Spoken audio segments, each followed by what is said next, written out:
name's Bill Stumpf. I live in Dubuque.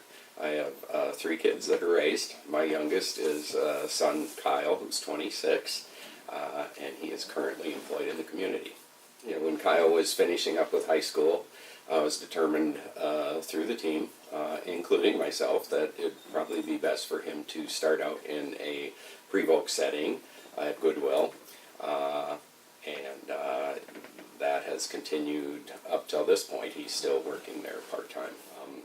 I was a little frustrated at that point because I heard a lot about folks that were working in the community who had disabilities and wondered, okay, how do I do this? From there, started to fill out paperwork for voc rehab.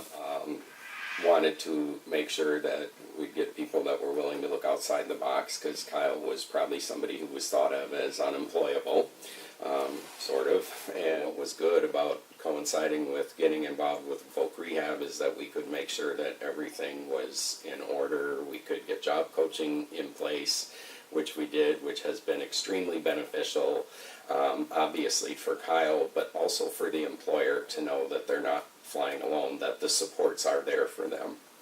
And that's been very effective. They did name a new counselor who was wonderful, and kind of had the same philosophy. I don't want to just go through the motions. At the same time, I also met with some folks at Goodwill to talk about what we would do for job coaching, and they kind of took the same approach and said, let's do this and do it outside the box. Let's make this happen. So everybody had the same mindset, and that was very effective, including his Medicaid case manager, who was on board with us as well. So we were able to meet, and as I said, then the job kind of just fell into place. And so the great thing about that is we had already talked about job coaching and what we'd be able to, what Kyle was going to need. And you know, there were some days we just went in because things weren't quite ready yet. He went without the job coach, but it depended on what the duty was going to be that day. Now we've gotten much more formalized. There's a regular schedule. He works 5 days a week, approximately 2 hours, and hopefully that will build. That is the ultimate goal, to get Kyle working full-time. In the interim, I would look at doing some, you know, wraparound services. Absolutely want to see him more employed now that I know he can do it. May have been one of the biggest deterrents to it initially, because everything was kind of going along good and you didn't want to rock the boat. You know, his day was full. He was doing well, he was making a little bit of income, but now that I've seen that he can actually do it, you know, in a regular job, and make probably twice as much money as he does when he's working in the pre-voc setting, it's pretty cool. Make sure that you're getting with the right person, make sure that they're explaining to you clearly what the expectations are, what the supports are,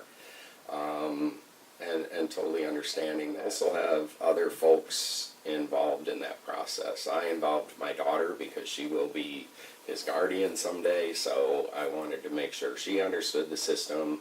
I involved the agency that provides supported community living and respite through the waiver program in that system, because they can complement each other. Obviously the case manager is Medicaid case manager to make sure that everything's overseen. So getting all the people at the table, plus prospective employers or employer if that's the case, to help get us connected with job coaching. I think job coaching is very crucial. And I think folks need to know that it doesn't have to be necessarily temporary. It's there as long as the person needs it. Some folks might tell you that we want to just do it temporarily to get things going, and ideally, yes, we'd like to have the employers pick up on that.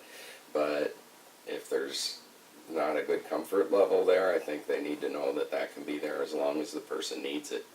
There's lots of jobs out there, and there's lots of people with disabilities that are ready and willing and able to fill those jobs.